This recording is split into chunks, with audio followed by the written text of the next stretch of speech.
Hola, buen día.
Hola, buen día.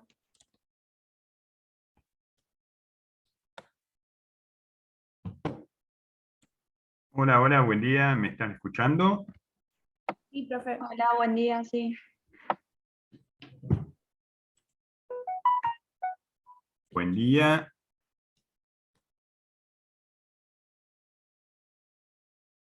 ¿Estáis ahí? No los estoy escuchando. Sí, profe, buen día. A ver, vamos a ver.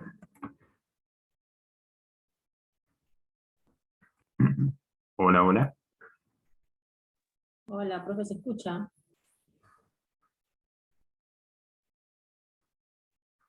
Y yo no los escucho a ustedes. Esperen un segundo. Gracias, Noelia. Eh, mm, mm, mm, mm, mm.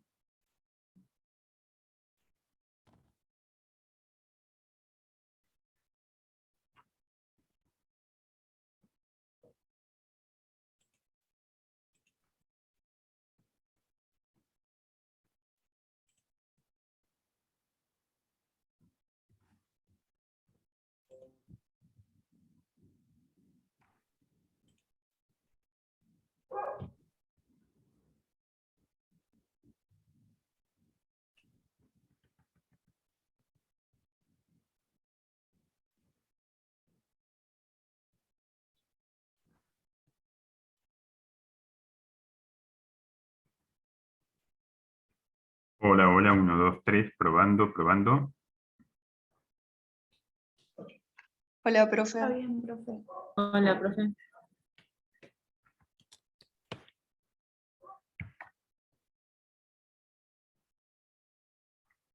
Me voy a desconectar un segundo y vuelvo a ingresar a la sala. No se vayan.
Bueno, ahora parece que está todo funcionando. ¿Me están escuchando? Sí, profe. Albricia. Sí, Muy sí, bien, profe, se muchas escucha. gracias. Muchas gracias. A veces se desconfigura todo, uno tiene todo configurado. Bien, ¿por dónde empezamos? Ya estamos cerrando este curso, aproximándonos al final.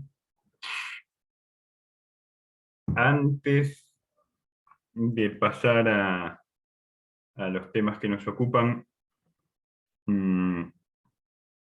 la idea es repasar las próximas fechas claves, así que tengan a mano papel y lápiz, tomen nota. Igual yo se los pasé en un aviso en el campus virtual.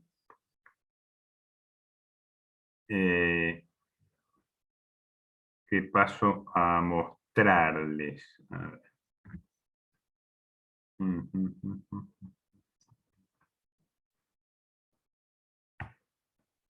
Avisos.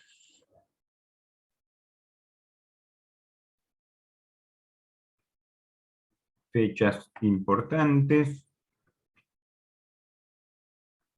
Bien, el 26 del 11, o sea, hoy, en horas de la tarde, yo les voy a estar entregando las consignas del segundo parcial. Las consignas del segundo parcial va a haber 3 modelos de consignas.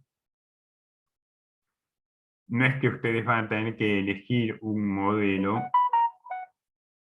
sino que, a ver si les puedo mostrar. Todavía están ocultas porque tengo que terminar de editarlas, pero van a haber 3 modelos. Un modelo, el modelo 1, va a ser para los integrantes de los grupos que presentaron la biografía de Marx, los que presentaron la película Germinal y los que presentaron la biografía de Rousseau.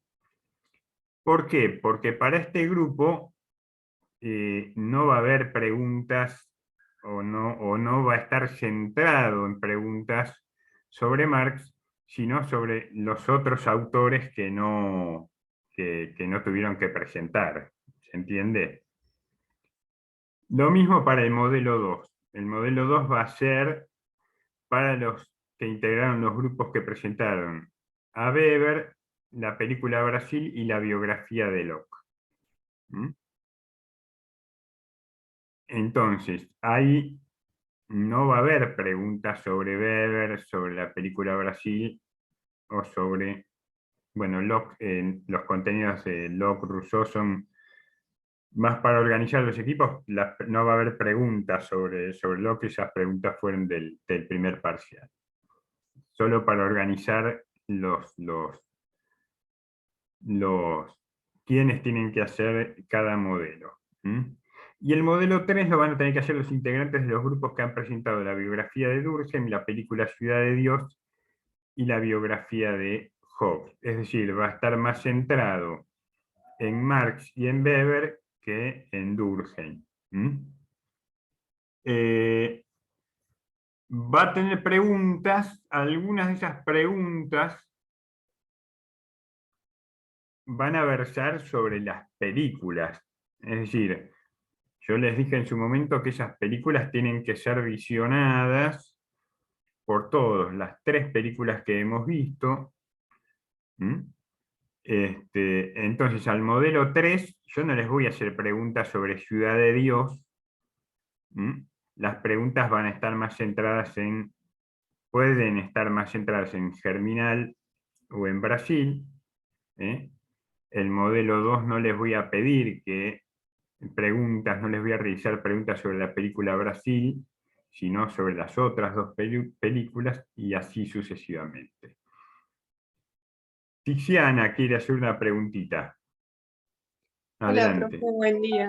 Buen día, O sea Tiziana. que por ejemplo, mi grupo es germinal, entonces abrimos el modelo 1 y va a haber más preguntas de los otros Exactamente, pensadores, ¿no? exactamente. Ok. El modelo de preguntas, las preguntas del modelo 1 no van a tener preguntas sobre germinal ni sobre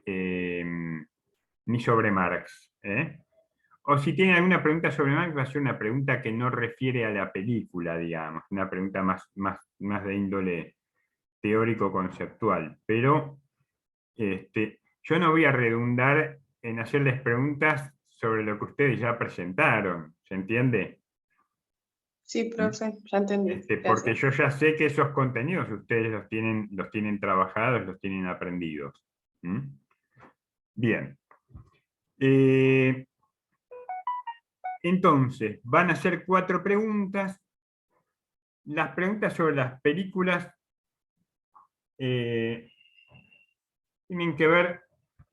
A mí me resultó interesante cómo los integrantes de los que presentaron la película Ciudad de Dios organizaron temáticamente el análisis de algunas escenas paradigmáticas para desarrollar algunos conceptos claves de Durkheim, ¿no?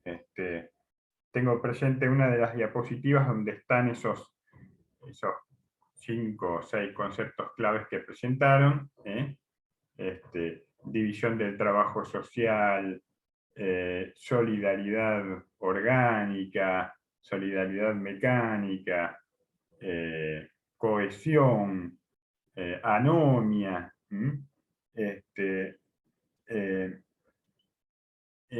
Entonces, las preguntas van a tender a eso, ¿no? Van a tender a que ustedes puedan elegir, que elijan de alguno de los films que les toca en el modelo,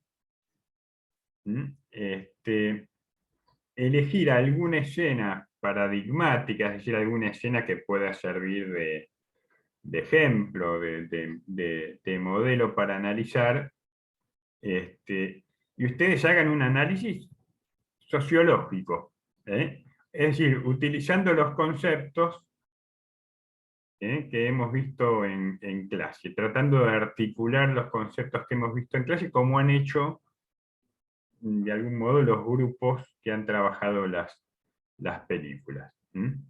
Analizar una o dos escenas. ¿Qué quiere decir con esto? Tienen que referir a la escena. A ver, la escena en la que en Brasil, en Ciudad de Dios, la escena en la que C. Pequeno castiga a los nenes que robaban en la favela. Es decir, identificar esa escena por el nudo problemático de la escena, ¿no? En la que obliga a uno de los nenes a matar a un compañero, ¿no? A dispararle a un compañero. Bueno, ¿qué es lo que da para analizar ahí, ¿no? Acerca de la sociedad como orden moral. El análisis que hacíamos es que incluso en la favela, algún tipo de orden moral, algún tipo de ley, tiene que haber. Obviamente que es la ley del más fuerte, pero prácticamente la única norma, el único código que regía la vida en la favela era no robarás adentro de la favela. Y ese código, si ese código era violado, era severamente castigado, de manera muy arbitraria, ¿no? Porque dependía de quién ejerce el poder en la favela. Si lo analizamos en términos weberianos, podemos decir que en la favela no hay una autoridad legítima, hay pura y llanamente un poder, es decir, hay pura coacción, ¿no?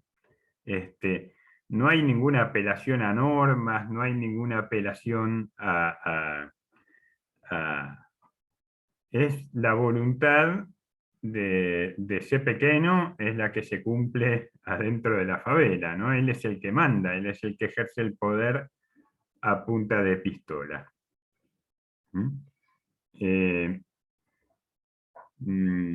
Bien, entonces se entiende más o menos qué es lo que yo le estoy pidiendo.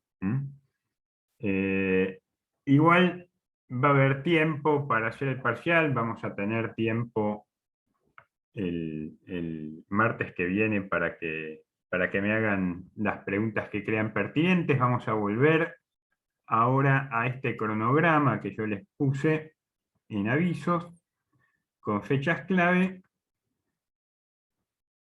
Les decía entonces, el 26, o sea, hoy les entrego en horas de la tarde las consignas del segundo parcial. El 3 de diciembre, o sea, el viernes de la semana próxima, ustedes van a entregar el parcial realizado, tienen una semana para realizar el parcial en casa. El 7, el martes 7 de diciembre, yo voy a intentar entregarles todas las calificaciones. Ese mismo día vamos a tener un último encuentro, así que les pido que estén todos, que traigan galletitas, gaseosas, y que vamos a celebrar y vamos a brindar. Bonetes, papel picado, lo que quieran. Hay una desventaja con esto, ¿no? Yo me acuerdo cuando nosotros teníamos las últimas clases en la secundaria o en las primeras materias de las universidades y aprobamos, lo que hacíamos era hacer papel picado con los papeles de las carpetas.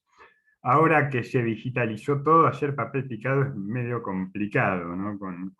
No hay papel picado digital. Pero bueno, de alguna manera vamos a celebrar, vamos a tratar de hacer un cierre. Yo les voy a pedir a ustedes también que, que me hagan una devolución, que traten de evaluarme, darme sus impresiones acerca de la materia, de las clases, de los materiales, de mi acompañamiento, de mi desempeño como profesor. Y bueno, y ahí todos contentos, espero, después de entrega de las calificaciones, vamos a terminar, a despedirnos formalmente. El 10 del 12,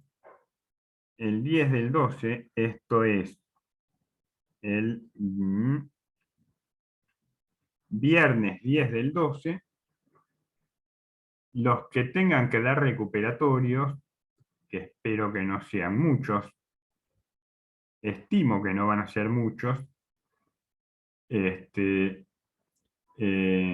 pero bueno, vamos a tomar recuperatorios. Los recuperatorios son orales, van a ser orales. Y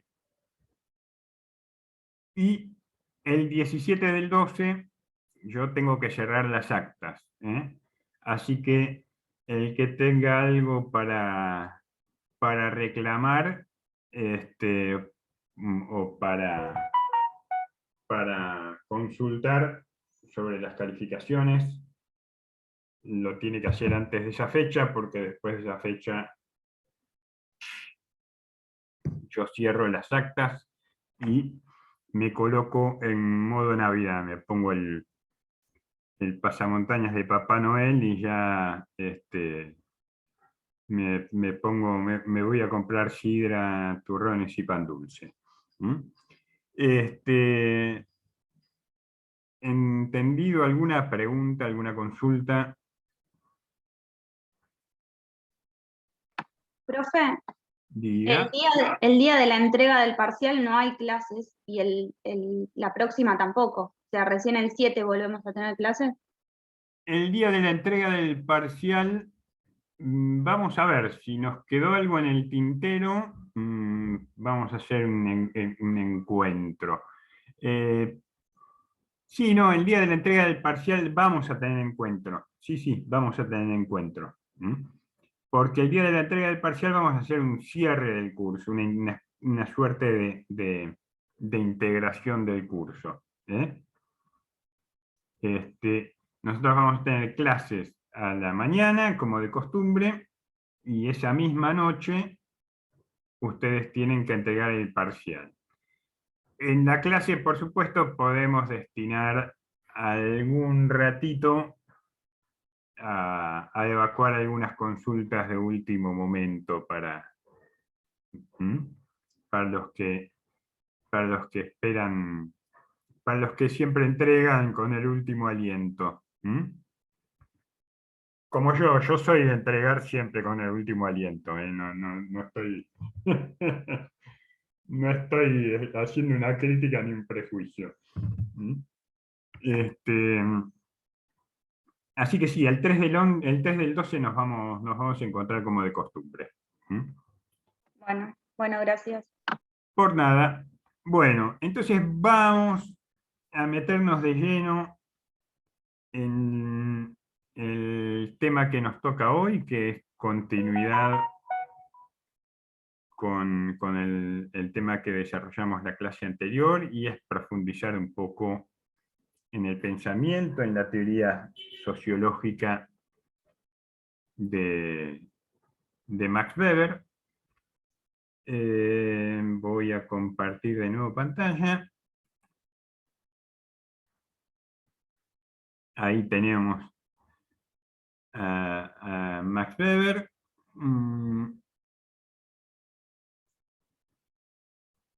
Nosotros en la clase pasada habíamos repasado varios temas. Retomamos un poco aquello que habíamos visto en cuanto a la concepción general de la sociedad y la concepción general del conocimiento. Este vínculo entre la realidad y la teoría. Y la teoría es inabarcable, la realidad es inabarcable, recuerden, para Weber. Entonces, la teoría solamente, y el modo de conocer esa realidad, es una actividad exclusivamente humana, es una construcción exclusivamente humana. Nosotros construimos la realidad, nuestra mente, a partir de las representaciones que nos hacemos del mundo, de un mundo que es infinito, de una realidad que es infinita. La capacidad que tenemos de representarnos al mundo siempre es limitada, y por eso es necesario hacer un recorte. Ese recorte no se hace con papel y tijera. Ese recorte es un recorte mental. Es poner el foco en un objeto, en un estímulo, en una acción. Esto es lo que hace el sociólogo. Recortar una porción, recortar mentalmente, conceptualmente, una porción de la realidad, para observar los elementos que componen ese recorte, cómo se relacionan unos con otros, cómo se clasifican, cómo se vinculan con otros recortes que hemos hecho. Por eso la importancia de las tipologías, de los tipos ideales en el pensamiento de Max Weber. Decíamos que Max Weber va a realizar una teoría tipológica sobre la realidad social. La sociología para Weber construye conceptos tipo y busca encontrar algunas reglas generales del acaecer social. Lo que no quiere decir determinar las leyes. Para Max Weber no existen leyes generales, en el sentido en el que lo piensa Durkheim, por ejemplo, o en el que lo piensa Marx dentro de cada modo de producción. No hay leyes generales porque la realidad social se comporta con otra lógica que no es la lógica de los hechos naturales. No tiene la externalidad que tienen los hechos de la naturaleza respecto de la conciencia humana. Por el contrario, Dice, esa realidad social no se da por hechos que son dados, sino por acciones que son construidas, que son deliberadas por la voluntad y por la intencionalidad que los individuos les imprimen a la misma. Entonces, en función de esto decimos también que Max Weber es un historicista. Max Weber es un individualista y es un historicista. Es un historicista. La historia, la sociología, la sociedad no puede ser analizada, entendida, comprendida, aplicando las mismas normas, las mismas reglas, los mismos métodos que existen para las ciencias naturales. El método hipotético deductivo tiene que dar paso al método inductivo. Al método inductivo. Por eso la topología, por eso la necesidad de tipología, perdón, la necesidad de establecer tipos ideales. Configurar modelos abstractos, estos son los tipos ideales, modelos abstractos de acción social. Modelos ideales, tipos ideales de acción social. Entonces decíamos que la acción social es el objeto de la sociología. La sociología estudia la acción social. ¿Para qué? Para comprenderla. Dicen, no, la sociología no puede explicar la acción social. La sociología lo que hace es comprender, tratar de comprender. ¿Qué es lo que va a buscar comprender acerca de la acción social?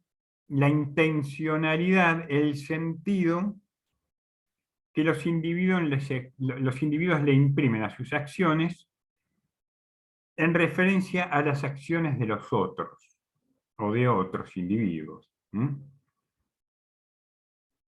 La acción social, va a decir Weber, es una acción cuyo sentido está referido a la conducta de los otros y se orienta por esta en su desarrollo. Entonces, no está de más recordar que él comienza haciendo una tipología de lo que él llama un tipo de acción, que es la acción social. Primero él define la acción y después define el tipo de acción social. Y cuando define el tipo de acción social, identifica 4 tipos posibles de acción social. Es decir, cualquier acción social puede encajar, coincidir, ubicarse dentro de esta tipología. O bien es racional con arreglo a fines, o bien es racional con arreglo a valores, o bien es una acción afectiva, o bien es una acción tradicional. Decíamos también que estos tipos ideales son abstracciones, que en la realidad la acción social nunca está enteramente guiada por el ajuste de los medios y los fines. Es decir, nunca es 100% racional con arreglo a fines. Que vienen siempre mezclada, no es 100% puro, ¿no? Como las aleaciones metálicas, siempre tiene algún otro componente. Pero siempre hay un componente dominante, un componente que aparece más evidente, con mayor frecuencia al momento de explicar, de comprender o de intentar comprender el sentido de una acción social. Hay acciones sociales que son claramente más racionales que otras. Hay acciones racionales que están más ajustadas a fines y otras acciones que están más ajustadas a los valores. el ir cuando un soldado va a la guerra, si lo piensa en términos de costo-beneficio, deserta. Deserta. Dice, el riesgo de perder la vida en una guerra es muy alto, es muy elevado. Es decir, una acción social con arreglo a fines no sirve ahí. Sí, uno puede decir, para ganar la guerra hay que ir a combatir, está claro. Pero yo voy a tratar de convencerme de que la guerra sirve para un fin mayor, de que voy a servir a la patria, de que voy a salvar combatiendo al enemigo, voy a salvar los intereses de mi país. No digo que esto sea o no sea así, no estoy haciendo un juicio de valor yo. Lo que estoy tratando es de poner un ejemplo. Quien así razona está asumiendo el propio sentido de su acción, basándolo, fundándolo en valores que cree superiores, ¿no? Superiores a la propia vida, en todo caso, superiores al riesgo de la propia vida. La acción afectiva, la acción social de tipo afectiva, qué sé yo, las acciones que hace un padre de familia para cuidar a su familia, planificar unas vacaciones en familia, una salida en familia para el disfrute, el goce de los afectos. Eso no es un cálculo racional, ni siquiera es un cálculo racional, ni siquiera tiene arreglo a fines o arreglo a valores, es una acción afectiva.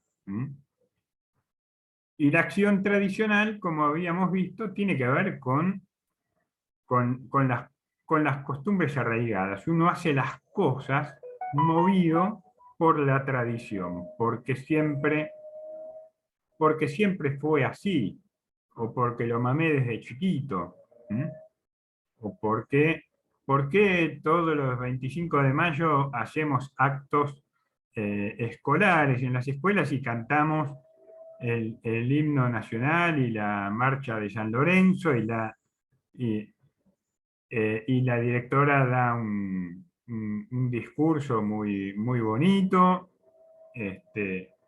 A propósito, no sé si eso se ha modificado, pero cuando yo estudiaba siempre empezaban los discursos igual, ¿no? En las escuelas, las directoras. Empezaba saludando a las autoridades, a los maestros, y ahí daba cuenta de lo que era el orden jerárquico dentro de una escuela, ¿no? Autoridades, secretaria de la escuela, maestros, personal no docente, señores padres, y el último orejón del tarro eran los alumnos, ¿no? Eso daba cuenta de cómo estaba organizada jerárquicamente la escuela. Pero quiero decir, los actos escolares, que intuyo hoy son demasiado parecidos todavía a cómo los eran hace 50 años, hace 70 o hace 90 años, son, por ejemplo, acciones sociales tradicionales, se ajustan a un calendario, una época del año, en la conmemoración de un hecho específico. Tienen ya rituales instaurados. La liturgia religiosa es una acción tradicional, el hecho de ir a misa,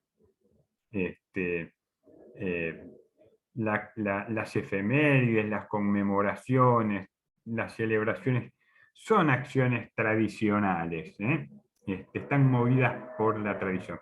De modo que para Max Weber, cualquiera sea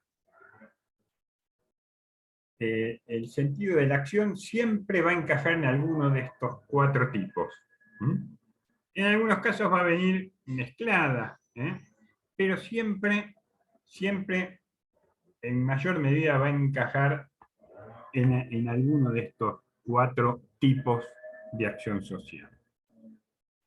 A partir de definir, de desarrollar su concepto de acción social, que es el objeto de la sociología, recuerden, Max Weber, al revés de Marx y de Durkheim, que van a tomar el objeto de lo social como un objeto externo, como una estructura externa que condiciona al individuo, Max Weber,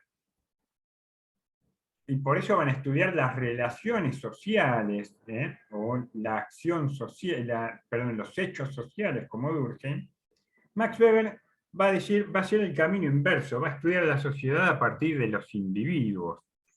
No va a estudiar la sociedad a partir de las relaciones de clase, o de la cohesión social, o de la solidaridad social, como Durkheim, sino va a estudiar la acción social, va a estudiar la sociedad a partir de la acción social, a partir del sentido individual que cada individuo le imprime a sus acciones en referencia a las acciones de los otros. Entonces, la relación social, va a decir, es una forma específica de acción social. Es una acción social colectiva, digamos, hay un carácter colectivo, va a decir, es una conducta plural de varios que por el sentido que encierra se presenta como recíprocamente referida, orientándose por esa reciprocidad. Un club de barrio es una relación social. Una empresa es una relación social. El aula de introducción al pensamiento social es una relación social. Es decir, toda conducta plural, conducta en la que intervienen varios actores, que encierra un sentido de referencia mutua, recíprocamente referida, y se orienta por esa reciprocidad, es una acción social.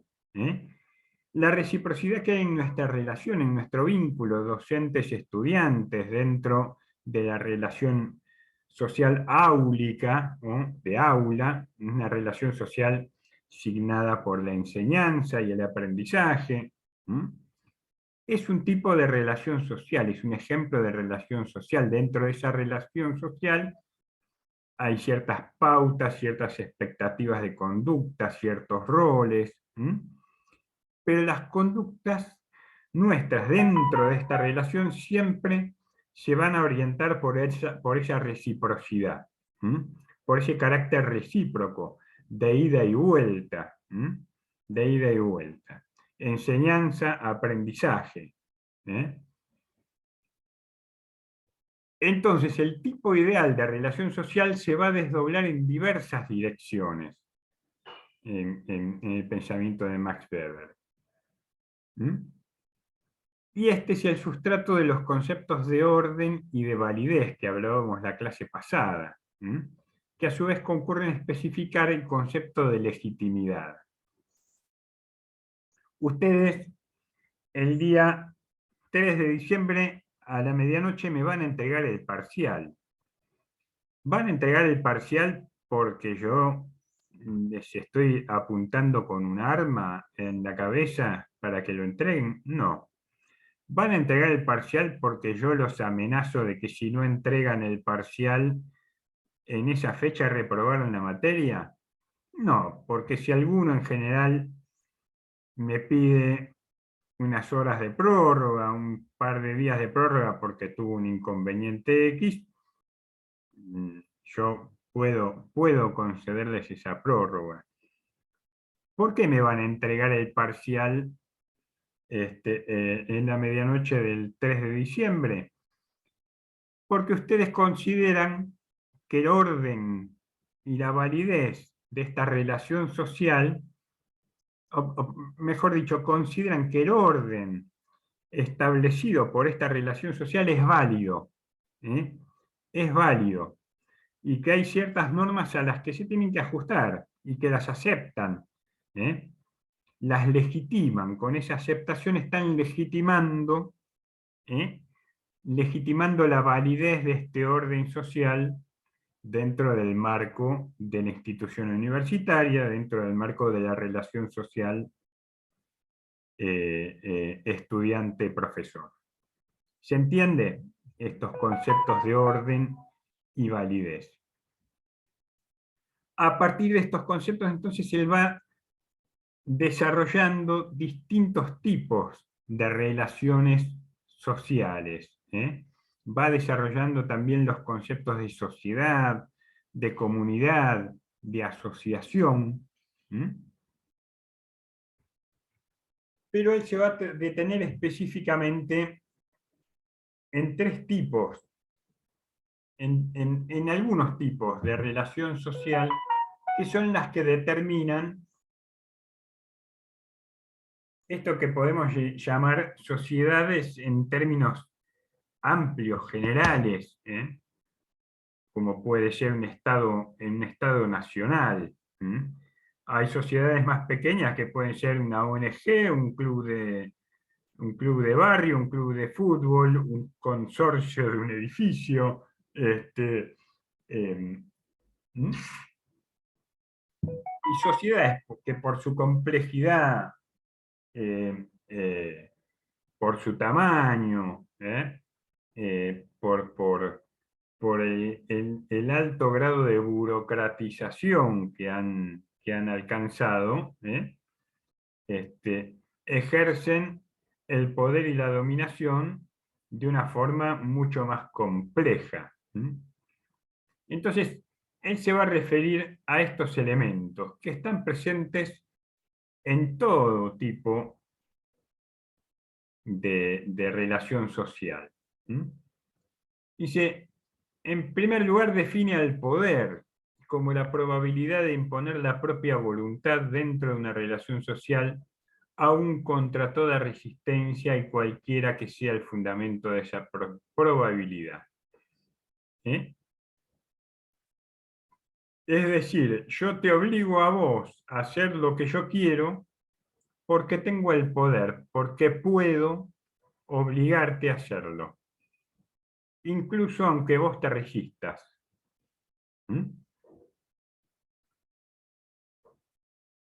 La dominación, al contrario, está vista desde el punto de vista del que obedece. El poder está definido desde el punto de vista del que manda. El que manda tiene el poder porque puede. El poder es eso. Yo tengo el poder porque puedo. Porque puedo. Puedo obligarte. Puedo obligarte a hacer lo que yo quiero, a cumplir mi voluntad. El que obedece es una extensión, es un instrumento a merced de quien ejerce el poder. Ahora, el sujeto de la acción en la dominación cambia. Fíjense, la dominación es la probabilidad de encontrar obediencia a un mandato de determinado contenido entre personas dadas. Entonces, ya el sujeto de la acción social es el que obedece. Es el que obedece. El que obedece un mandato determinado. La dominación supone obediencia, pero también supone un mínimo interés en obedecer. Y a esto se le llama el problema de la legitimidad. La legitimidad supone un grado de conformidad por parte de quienes obedecen. Inclusive, en ciertos órdenes no democráticos, autoritarios, totalitarios, basados incluso en el terror de Estado, como fue la última dictadura militar, cívico, militar y eclesial, para ser más específico, algún grado de legitimidad, algún grado, no digo que tuviera una legitimidad amplia, pero había un sector de la sociedad que aceptaba, que obedecía de buena gana, de buen grado, o que prestaba conformidad. Perdón, Sí, podría compararse con el régimen nazista y el fascista, digamos que uno el sí régimen obedecía. nazi, el régimen fascista tuvieron también, no surgieron de un repollo, ¿no? Surgieron en momentos de una gran convulsión social en Italia, tanto en Italia como en Alemania, en Italia surge antes el fascismo que en Alemania, se consolida con Mussolini unos años antes, pero los dos surgen básicamente como consecuencias de las guerras, de la Primera Guerra Mundial, como consecuencia del resultado de esa Primera Guerra, es decir, son dos potencias vencidas.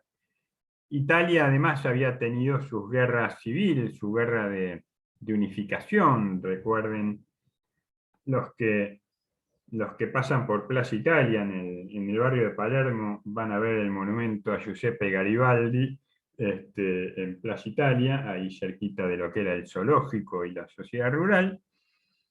Ese Giuseppe Garibaldi fue el que fundó el Estado italiano, ¿no? La República moderna de Italia, a partir de unificar distintos reinos, distintas reinos, repúblicas, poderes locales, pero dejó una Italia muy convulsionada. La Segunda Guerra Mundial, las potencias vencedoras le imponen a Alemania unos términos de rendición demasiado onerosos, casi imposibles de cumplir, ¿no? Alemania empieza una crisis económica porque su economía queda devastada, porque ingresa en un proceso de hiperinflación acelerada, porque la mayor población cae en la miseria, en el hambre, y la autoestima de los alemanes, que tenían una gran autoestima, se creían un pueblo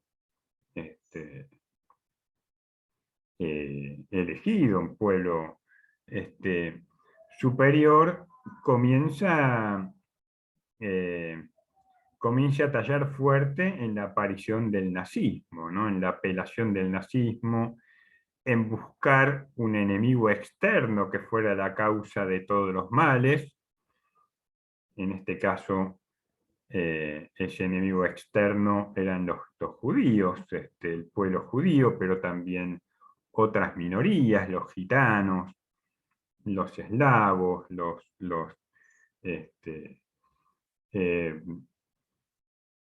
y obviamente que a un sector de la población que no se ajusta a ese orden, se lo extermina directamente. Se lo extermina, y al otro se lo uniforma. Se lo estandariza.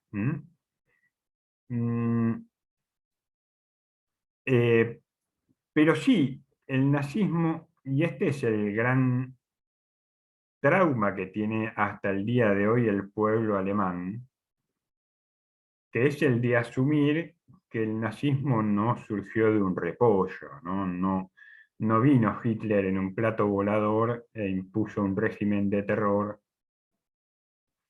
sino que buena parte del pueblo alemán, por acción o por omisión, legitimó el régimen nazi. Legitimó el régimen nazi.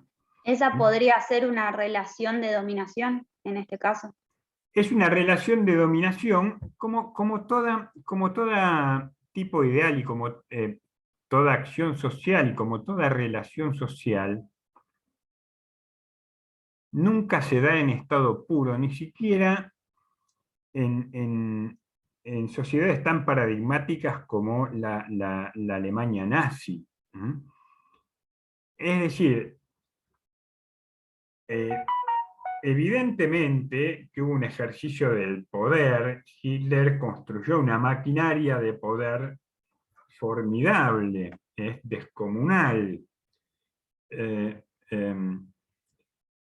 Pero ese régimen no se podía sostener en el tiempo sin encontrar obediencia y sin encontrar obediencia legítima, es decir, sin encontrar adhesión. Por eso el régimen de Hitler lo primero que hace es fundar instituciones, ¿no? Las juventudes hitlerianas, las SS,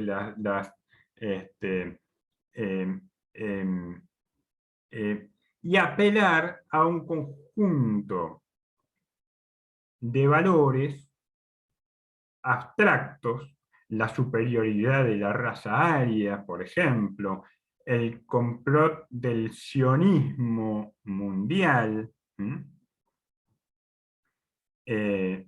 dar rienda suelta a algunos mitos que son incomprobables, como los protocolos de los sabios de Sion, por ejemplo, rescatar toda la mitología nórdico y germánica,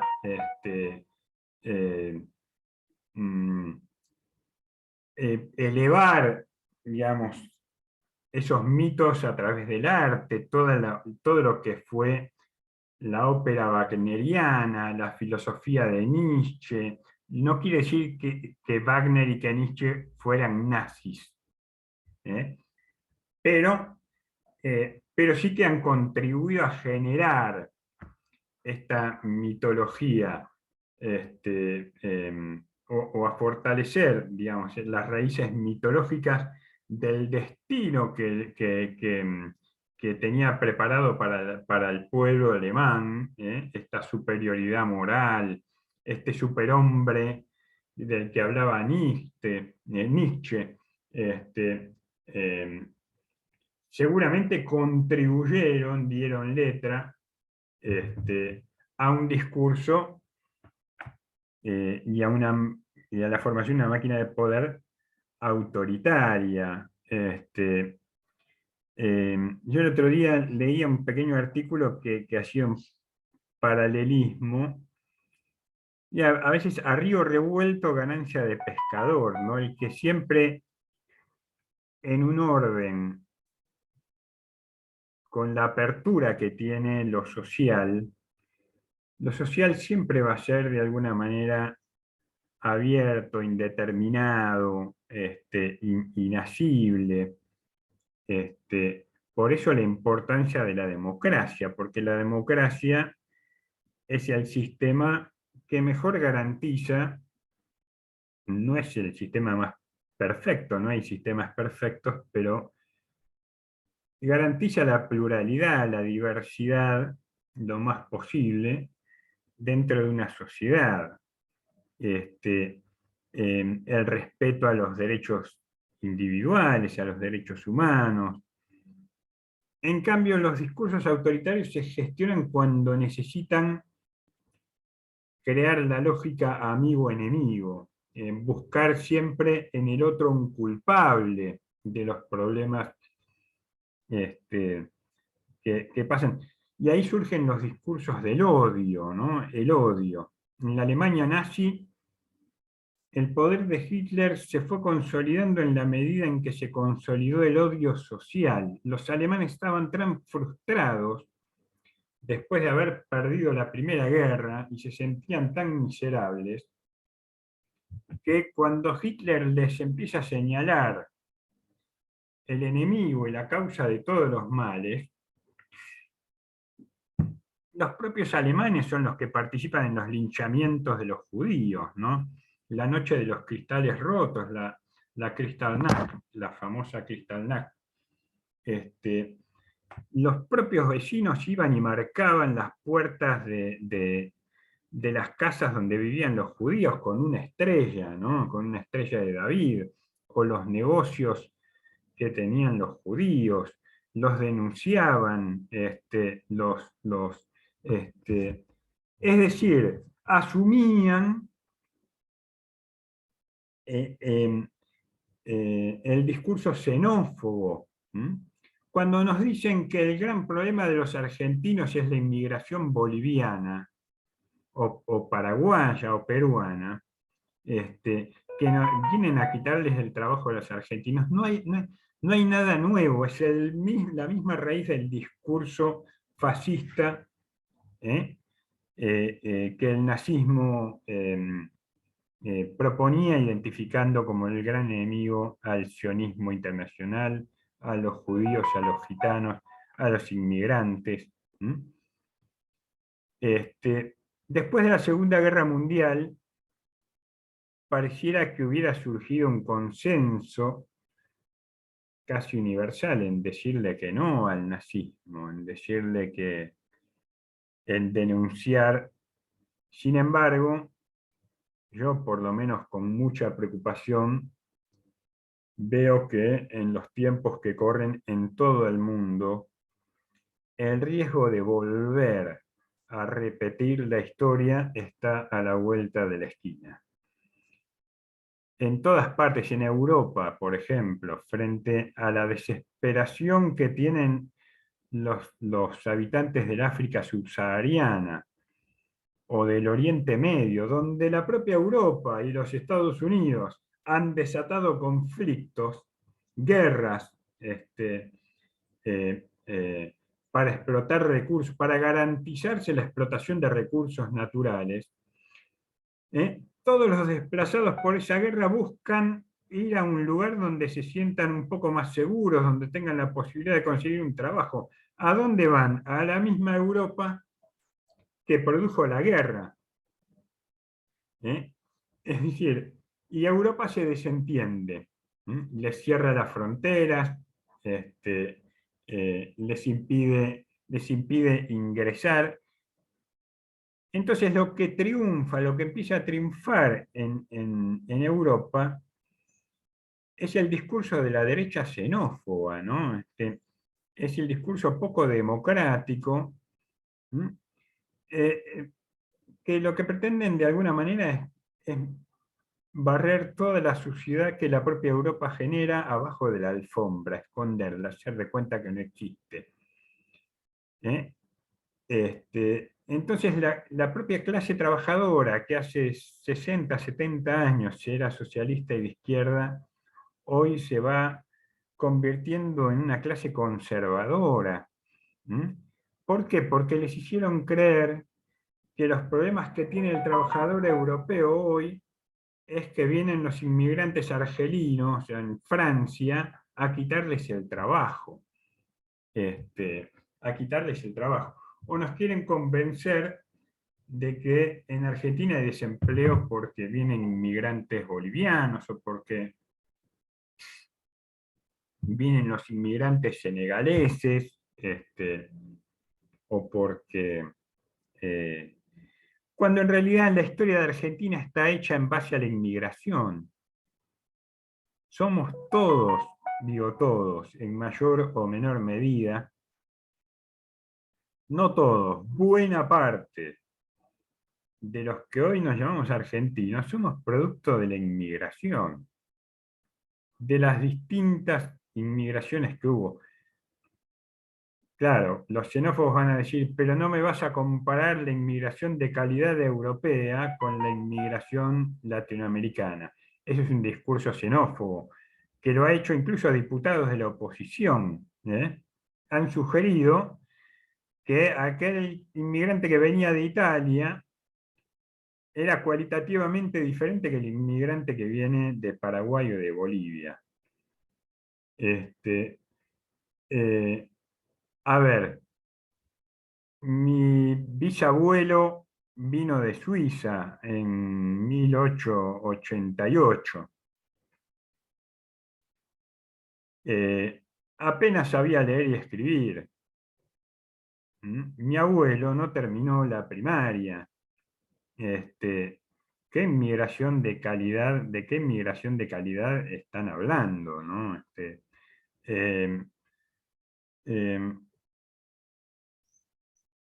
Bueno, me voy por las ramas, quiero volver un poquito, Noelia, si me permitís.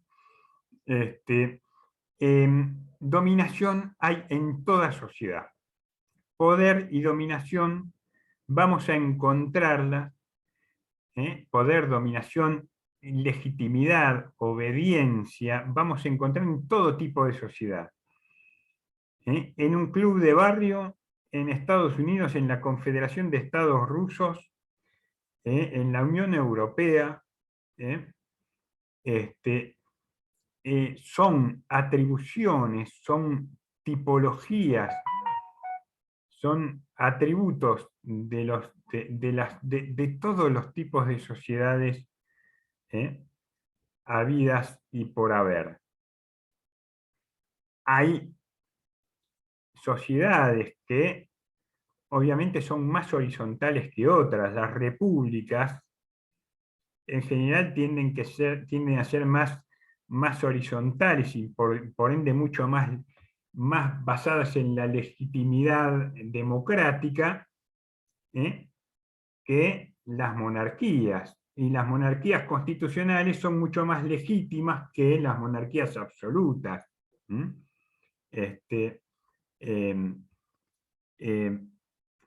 Vamos a encontrar distintos tipos de combinación, distintos tipos de proporciones entre el ejercicio del poder y la dominación. Y en la dominación, en función de los principios, de las justificaciones, en función de las cuales se construye esa legitimidad. Hay distintos tipos de legitimidad, va a decir Max Weber. Distintos tipos de fundamentos en base a los cuales los distintos actores que componen una sociedad aceptan un orden y lo consideran como un orden válido. Hay distintos tipos de legitimidad en función de los fundamentos en los que esa legitimidad se basa. Estos tipos de dominación legítima, Max Weber los va a clasificar en 3 tipos. La dominación legítima racional legal, que descansa en la creencia en la legalidad de las ordenaciones estatuidas, de los derechos de mando, de los llamados por esas ordenaciones a ejercer autoridad. Es la autoridad legal.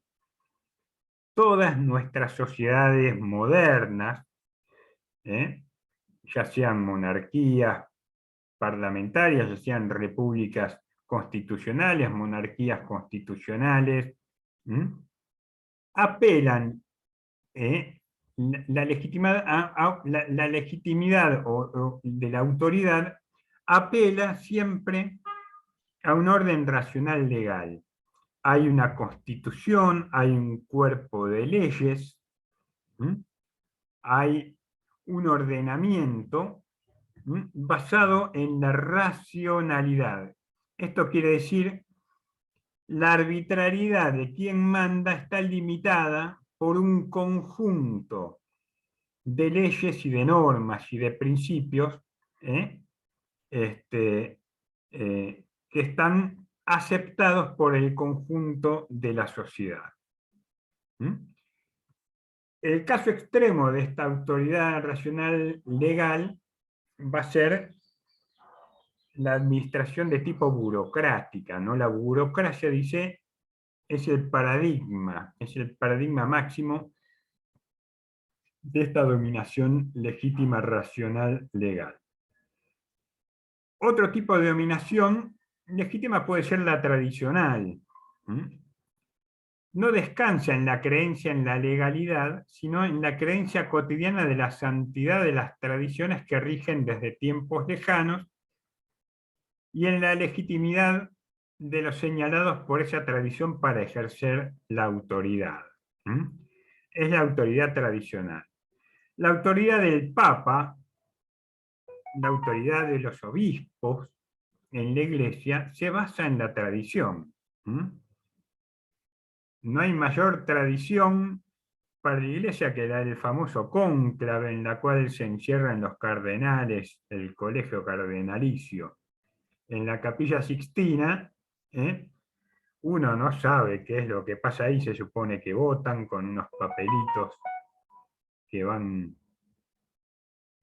quemando luego de cada ronda de votación, hasta que alcanzan un consenso, y la quema de esos papelitos se arroja un humo blanco, una fumata bianca, que desde tiempos inmemoriales es señal de que habemos papa, de que tenemos papa, de que el colegio cardinalicio, iluminado por el Espíritu Santo que ha descendido a iluminar sus conciencias, han sabido elegir el nuevo pastor que va a guiar los destinos de la Iglesia.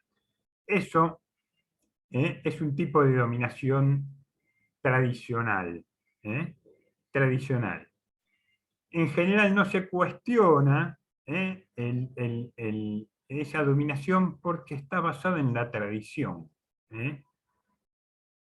Y la dominación carismática descansa en las características en general de un líder, en la santidad, el heroísmo, la ejemplaridad o la conducta de una persona extraordinaria, y en las ordenaciones por ellas creadas o reveladas.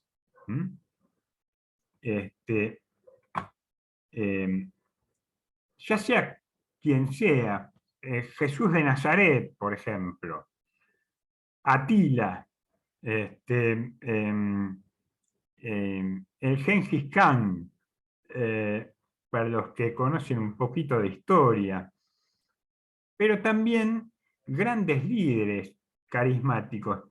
John Fitzgerald Kennedy era un tipo con un gran carisma. Es decir, pongamos, Kennedy en Estados Unidos ejercía un tipo de dominación claramente legítima, racional, legal. El orden democrático norteamericano está guiado por la sacrosanta Constitución, como en Argentina. Es un orden racional legal que dice que cada 4 años se elige presidente, pum, pum, pum, pum, pum, pum. Ahora bien, dentro de esa dominación racional legal, las características de esa dominación racional legal en ese periodo estaban fuertemente influidas, sesgadas por el carácter carismático de la figura del presidente, ¿no?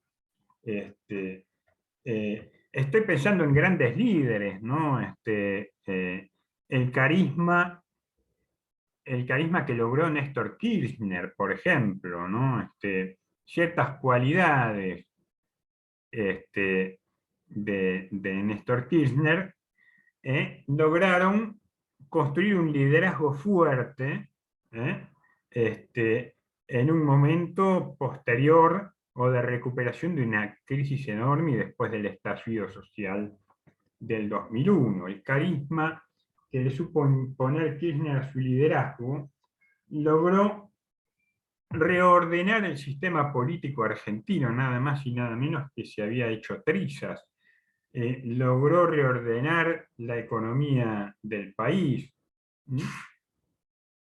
Pero también estoy pensando en el carisma que tenía Alfonsín, por ejemplo, ¿no?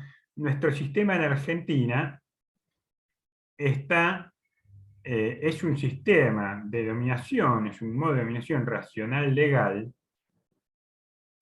porque se rige por una constitución, se rige por el imperio de la ley, pero también es un sistema presidencialista de gobierno, en el cual la figura del presidente depende mucho del carisma, de la capacidad de convencimiento, del carácter, del magnetismo, de la personalidad que tiene un líder. Que tiene un líder. La historia argentina está llena de grandes líderes, ¿no? Irigoyen, Perón, el mismo Menem tuvo un carisma inocultable, si no, no hubiera podido hacer lo que hizo sin el carisma personal que ejercía durante mucho tiempo sobre buena parte de la población. Bien, entonces se entienden estos tres tipos de dominación, tampoco se van a dar siempre, nunca en estado puro, siempre van a venir mezclados unas con otras, pero va a haber siempre un tipo de dominación que resalte sobre el resto. Ahora, a Max Weber le interesa el tipo de dominación racional legal, fundamentalmente porque es el que explica, es el que permite comprender, mejor dicho, las características de la dominación en las sociedades modernas, complejas, capitalistas, contemporáneas. Y la va a caracterizar de la siguiente manera. Normalmente en la dominación racional legal el que manda y entre el que manda y los que obedecen existe un cuadro administrativo que se encuentra al servicio del mandatario. Cuando asume un gobierno, un presidente, después de jurar, lo primero que hace es designar a sus ministros y jura a sus ministros. Ponerlos en funciones. Y sus ministros después toman juramento a los secretarios, y toman posición de cargo los secretarios, los subsecretarios, los directores, los subdirectores, los jefes de departamento.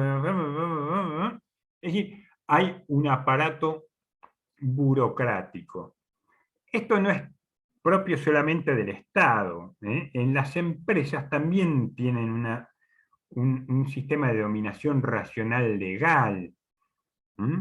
Los grandes clubes de fútbol también. Es decir, hay distintos tipos de asociaciones en nuestras sociedades modernas en las que predomina la dominación racional legal.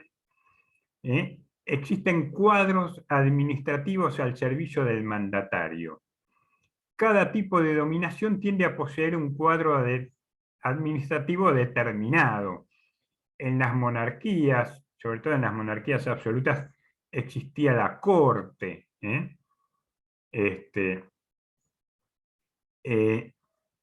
los sistemas de dominación racional legal modernos, la dominación racional legal se va a valer de un aparato burocrático, como cuadro administrativo, un aparato burocrático.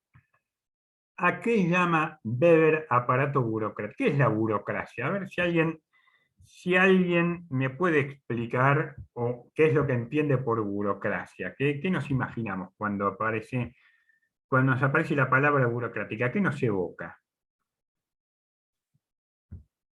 Trámites. Trámites. Bien, trámites, sí. Expedientes. Resolver. ¿Qué más? Trabas que te ponen para poder lograr algo. Trabajo que ponen para poder lograr algo. Bien, trabas, como trabas, que... trabas. Ah, trabas. Trabas, Sí. eso. ¿Qué más? ¿Qué más se les ocurre? Como se dijo, pasar por distintas personas jerárquicas para llegar a tal persona. Exactamente, hay un recorrido. Siempre que uno ingresa un expediente en alguna dependencia, ese expediente tiene un recorrido. Entra por mesa de entradas, pasa por, depende de lo que se trate, Secretaría Legal y Técnica le da el visto bueno, lo tiene que pasar ese expediente a a otra dependencia que revisa los datos, cada dependencia que lo ve le pone un sello y lo manda, lo envía, hay un circuito. Bien, Max Weber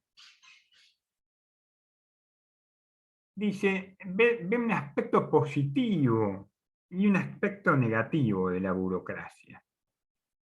El aspecto positivo, dice, es la máxima expresión de este proceso de racionalización de Occidente, que alcanza su grado máximo con la empresa capitalista, con el Estado-nación moderno, con la moderna economía capitalista,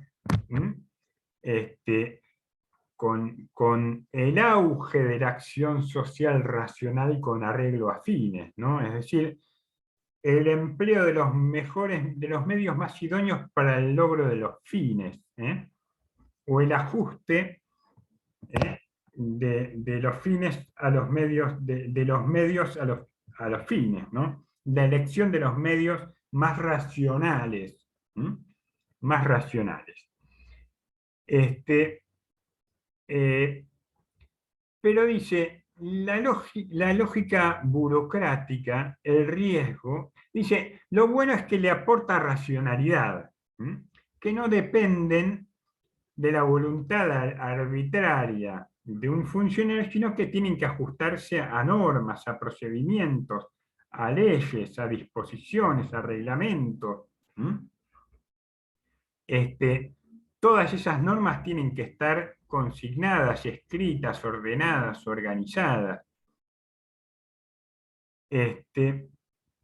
Entonces, dice, todo aparato burocrático, dice, el riesgo es que este aparato burocrático termine autonomizándose. Termine funcionando de manera autónoma y se olvide de para qué fue creado, de al servicio de quién debe estar creado.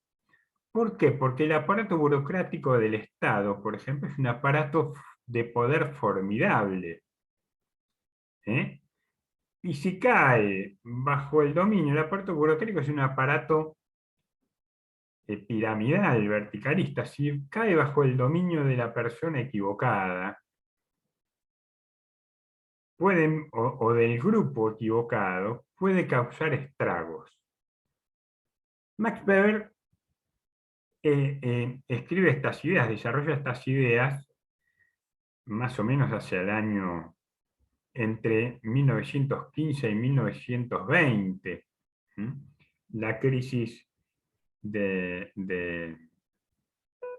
reino alemán, de la monarquía y el imperio alemán, el final de la Primera Guerra Mundial, la instauración de la República Socialdemócrata de Weimar en Alemania,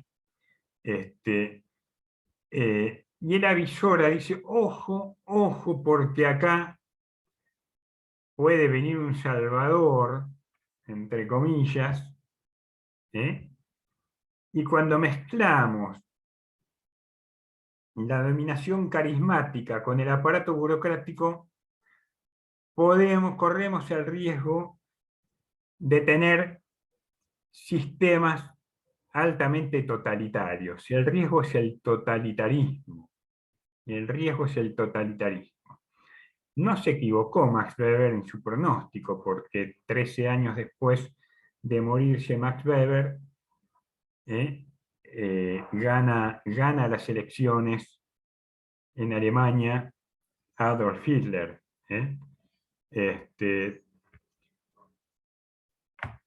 ¿Cómo describe, cómo caracteriza el aparato burocrático?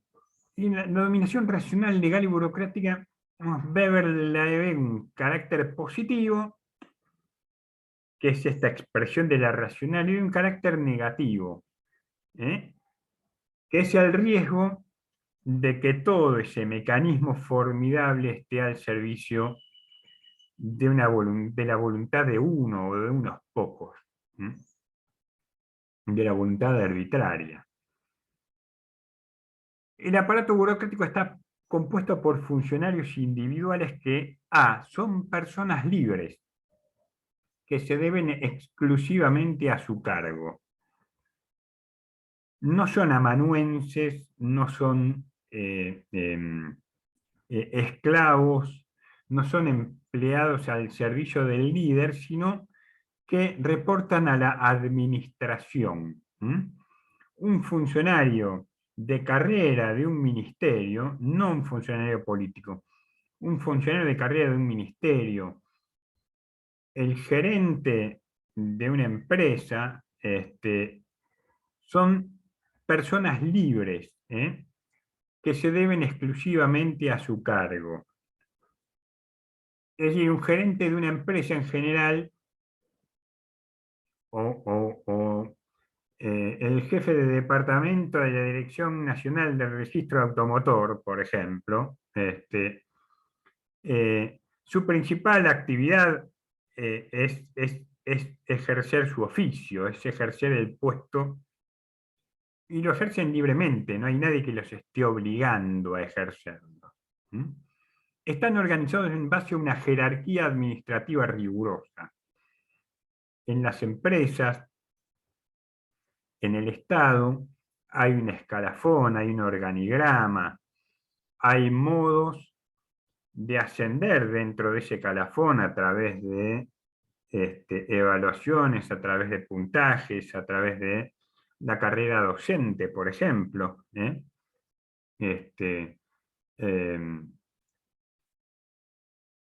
Poseen competencias rigurosamente establecidas.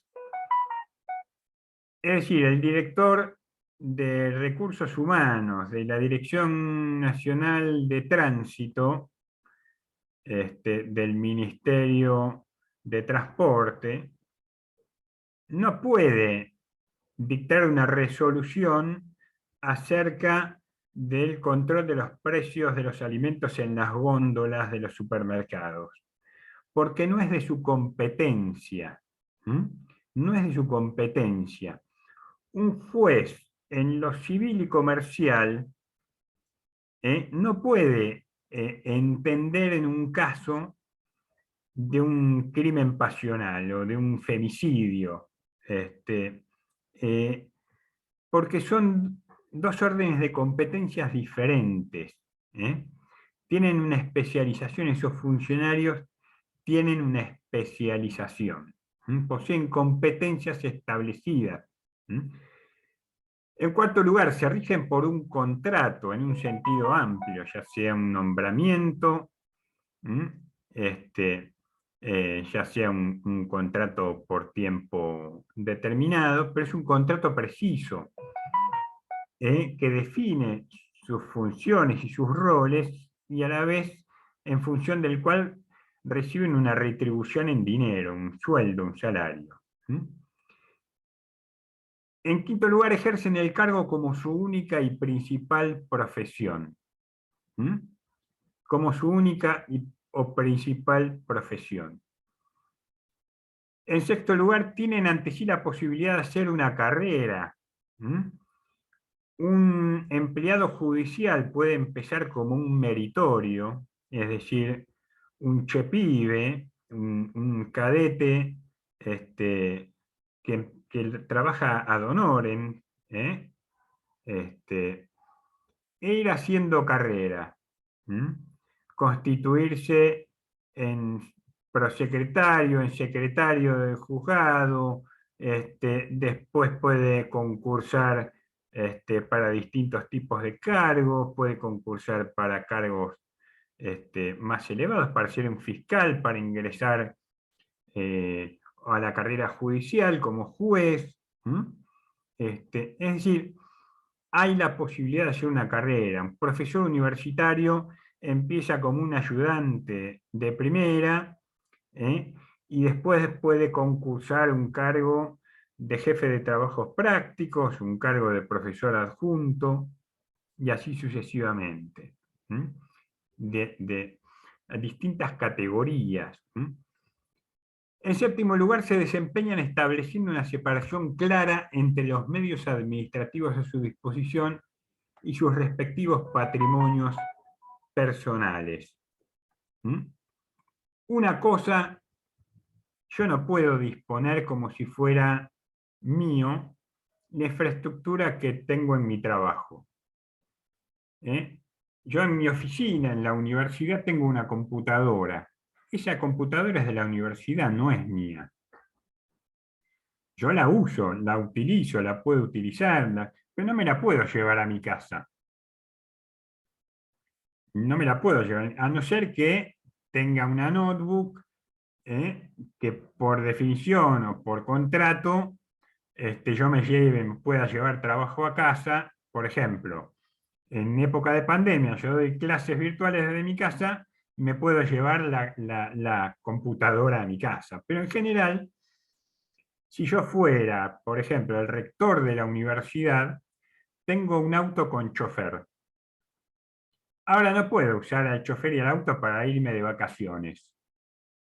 No puedo usar el auto y el chofer y ponerlo a disposición de mi esposa para que vaya a buscar a los nenes a la escuela o para que vaya al club los fines de semana.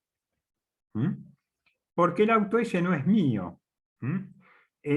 Uso el auto cuando estoy en funciones. Si yo tengo que ir a una reunión del Consejo Interuniversitario, tengo que ir a tal o cual reunión en función de mi cargo, uso el auto oficial, pero no puedo disponer de él como si fuera mío. Es una separación clara entre los medios administrativos y los respectivos patrimonios personales. Cuando eso pasa, amerita una sanción. Ustedes saben que hace unos cuantos años, diría ya 20 años, tal vez 18, 19, no recuerdo exactamente, un intendente de la ciudad de Quilmes, del municipio de Quilmes, fue encontrado de vacaciones en Bariloche, creo, paseando con una camioneta que era propiedad del municipio. Y ese fue motivo de destitución, fue destituido de su cargo por confundir justamente los medios administrativos que estaban a su disposición con su patrimonio. Disponía de esa camioneta o de ese bien como si fuera su propio patrimonio. Y por último, están sometidos a vigilancia administrativa. Este intendente fue destituido justamente porque hubo un proceso administrativo en función del cual se lo destituyó. Es decir, hay organismos públicos de control, la Contraloría General de la Nación, la Auditoría General de la Nación, distintos organismos que controlan, controlan y vigilan.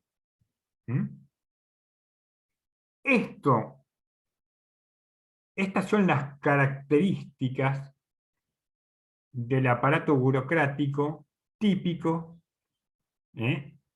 de los aparatos basados en el tipo de dominación legal racional. Legal racional. Otros cuadros administrativos que no son aparatos burocráticos tienen que ver con otros tipos de dominación. La dominación eminentemente carismática o exclusivamente carismática no requiere de funcionarios, requiere de discípulos en general. Discípulos y seguidores. Una monarquía requiere de una corte de nobles,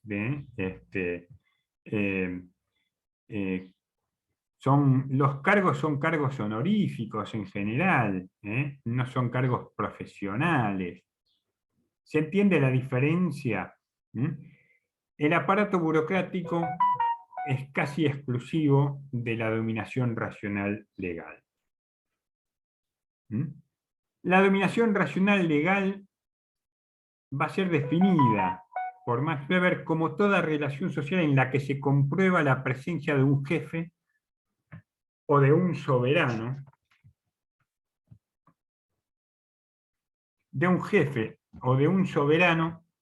e implica una situación de dominación.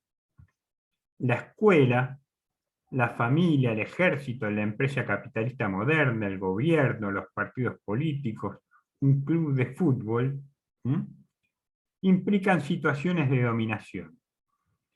Pero el interés de Max Weber se va a orientar específicamente hacia el campo de la política y de los partidos.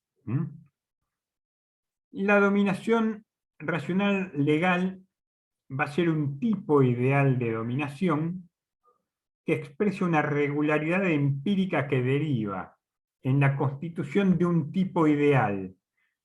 Un tipo ideal que es el Estado. El Estado. Max Weber, a partir de definir el tipo de relación social, el tipo de dominación racional legal, va a definir al Estado como aquella comunidad humana que en el interior de un determinado territorio reclama para sí, con éxito, el monopolio del ejercicio de la coacción física legítima. Quiero terminar con esto, denme 5 minutos más, y en todo caso la clase que viene, el martes que viene, vamos a analizar la película Brasil, ya con todas las cartas sobre la mesa para poder analizarla. Pero quiero detenerme en esta definición que Max Weber da sobre el Estado, porque es otra cuestión importante para analizar, por ejemplo, en la película Brasil. En Brasil y también en otras películas que hemos visto, por ejemplo, en Ciudad de Dios. El Estado es aquella comunidad humana que en el interior de un determinado territorio reclama para sí, con éxito, el monopolio del ejercicio de la coacción física legítima.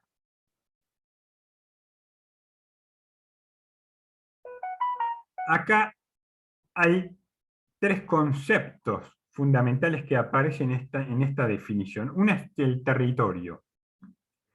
No hay Estado sin territorio. Pero tampoco hay Estado sin el control efectivo sobre ese territorio. Es decir, sin el ejercicio de la coacción física, en última instancia, el poder de policía, o la facultad de obligar a alguien a ajustarse a la ley, a las normas, a las disposiciones. Es decir, la coacción física legítima.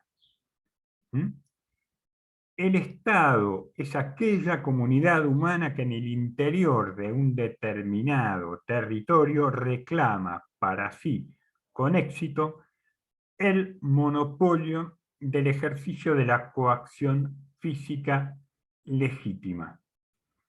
Pregunta. En la película Ciudad de Dios, ¿dónde está el Estado? ¿Dónde está el Estado en la película Ciudad de Dios? Belén, no te escucho.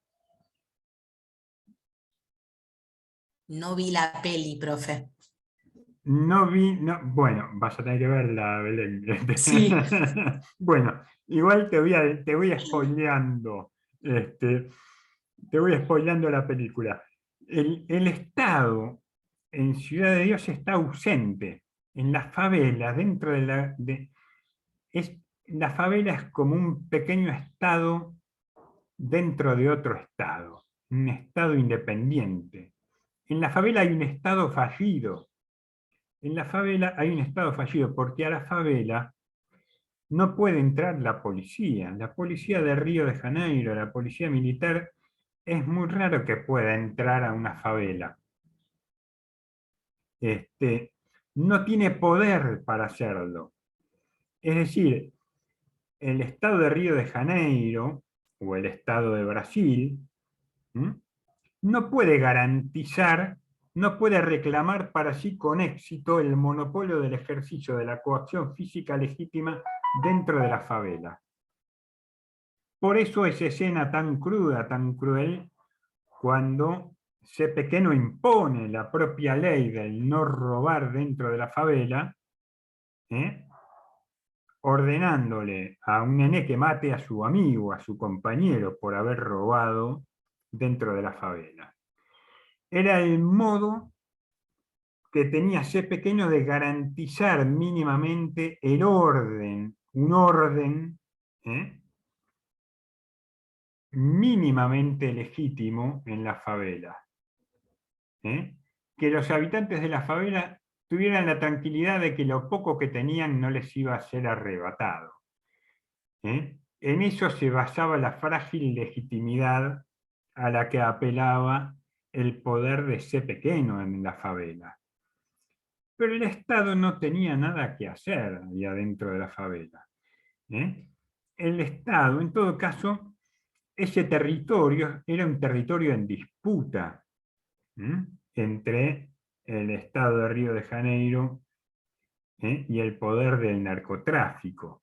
Lo mismo pasa hoy, por ejemplo, en comunidades como Rosario, en la ciudad de Rosario, en la ciudad de Santa Fe.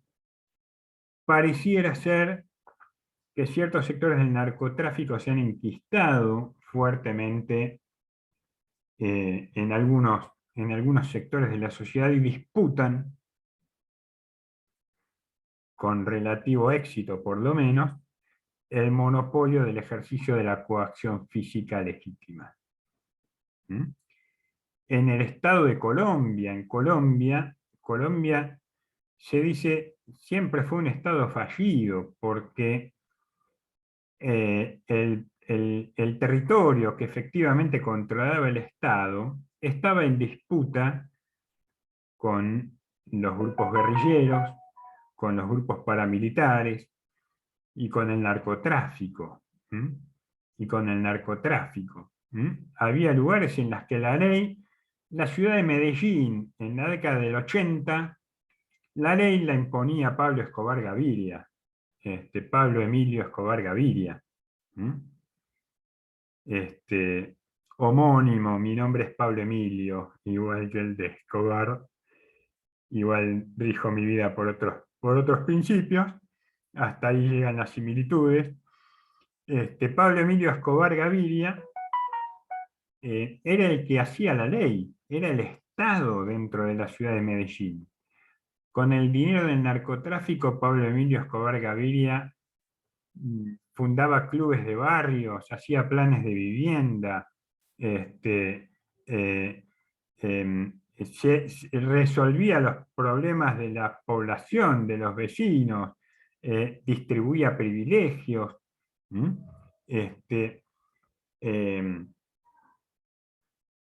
Entonces, con estos ejemplos yo les quiero que tomen dimensión de la definición de Estado, que da más que ver porque es casi perfecta esa definición. Es casi perfecta. Está lo esencial que tiene que tener un Estado, sin lo cual deja de ser Estado. El Estado es aquella comunidad humana que en el interior de un determinado territorio reclama para sí con éxito el monopolio del ejercicio de la coacción física legítima. Es decir, no puede haber dentro de un Estado otro actor que reclame el monopolio del ejercicio de la coacción física. Si lo hace o si intenta hacerlo, tiene que ser reprimido, tiene que ser combatido. Bien. Entonces, va a decir Max Weber, en Occidente se desarrolló, sobre todo a partir del desarrollo, la expansión de la modernidad, del mundo moderno, del humanismo, de la ciencia,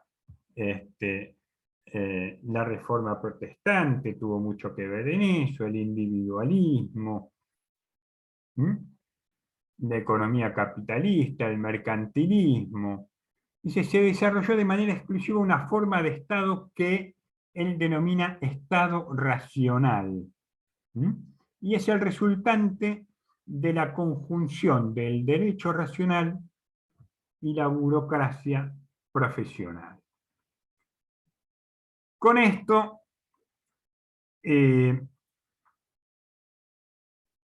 damos por concluida el tema de Max Weber, en lo que refiere por lo menos a la sistematización de los principales conceptos de la concepción general que Max Weber tiene acerca del orden social. Y ya la clase que viene, ¿hay alguien del equipo que tenga que presentar la película Brasil? Sí, profe, acá. Rafael, Sí, profe. bien. Yo lo que les quiero pedir es que pongan especial atención. Recién nosotros describimos la caracterización de un aparato burocrático, ¿no? De lo que es un aparato burocrático es la dominación racional legal de tipo burocrática. Porque en la película Brasil se va a expresar la mayor pesadilla de Max Weber, que es por un lado un Estado hiperburocratizado, hipertecnologizado, donde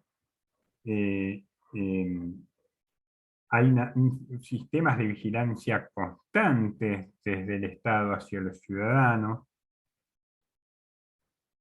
pero además donde hay una arbitrariedad, el hilo que conduce la película, la narración de la película, se desata, el nudo se desata a partir de un error burocrático, de un nombre mal escrito en un expediente por causa de que una mosca se posó sobre el tipo de una impresora, de una máquina de escribir, ¿no? Pero vamos a ver que en ese escenario distópico que presenta la película, no es tan distópico. A ver, era distópico por ahí en los años 80, en los que esa película se creó. Pero nos muestra una sociedad atravesada por las pantallas, como se podía imaginar una sociedad atravesada por las pantallas hace más de 30 años, ¿no? Cuando todavía no existía Internet, pero Brasil nos mueve un poco a reflexionar acerca de nuestras sociedades actuales y de los riesgos. Yo los invito a pensar en los riesgos que tienen los sistemas de vigilancia, los sistemas de control social, los sistemas basados en las grandes redes, en las grandes plataformas, lo que una filósofa politóloga norteamericana llamada Shoshana Zuboff denomina capitalismo de vigilancia, ¿no? Capitalismo de vigilancia. ¿Qué pasa con la violencia? ¿Qué pasa con la construcción del enemigo? Nuestras sociedades capitalistas modernas siempre tienen que construir un enemigo, como lo hacía el nazismo. El terrorismo internacional, el narcotráfico, y por supuesto todos los malos son construcciones. Todo disidente político, todo aquel que cuestiona el poder va a ser catalogado como terrorista, va a ser englobado dentro, o como terrorista, o como narcotraficante, o como Bueno, nos dice Liliana, en la peli se ve la burocratización del sistema de control social que son muy exagerados. Claro, claro que sí, muy exagerados, muy estereotipados también. Todo escenario distópico siempre es una exageración de ciertas características, pero esa exageración está puesta en función de dar una alerta. Pensemos qué alertas nos daba Max Weber en ese momento acerca de las posibilidades de la expansión de la lógica burocrática, y cómo se expresa, qué características asume, en qué hechos concretos, ¿no? Si alguno vio películas como Nada es privado, un documental acerca sobre todo de Facebook y de las redes sociales y del uso y la manipulación de los datos que nosotros dejamos en las redes, los datos y los metadatos de nuestras conductas y comportamientos en las redes. Si uno ve otro documental que se estrenó hace un año y medio, que ya me voy a acordar, que es una crítica a las grandes plataformas también, ¿no? Cómo van performando las maneras de pensar, las maneras de actuar, orientando las conductas. Vemos ahí plasmado tal vez las mayores pesadillas imaginadas por Max Weber, ¿no? Podemos ver, digo, al Estado, a la burocracia estatal sumada a la burocracia tecnológica, tecnocapitalista, como parte de un mismo proceso, ¿no? Son extensiones del mismo proceso. Bueno, a eso vamos a dedicar la próxima clase que viene, que en términos de clase, no de encuentro, va a ser la última. Así que si no hay más preguntas, veo que quedó algo en el chat pendiente. Ah, no, listo. Si no hay preguntas, nos vemos entonces el martes próximo. Disfruten Gracias, del fin de profe. semana. Gracias, Gracias. profe. Nos vemos el martes. Chao. Adiós. Hasta luego.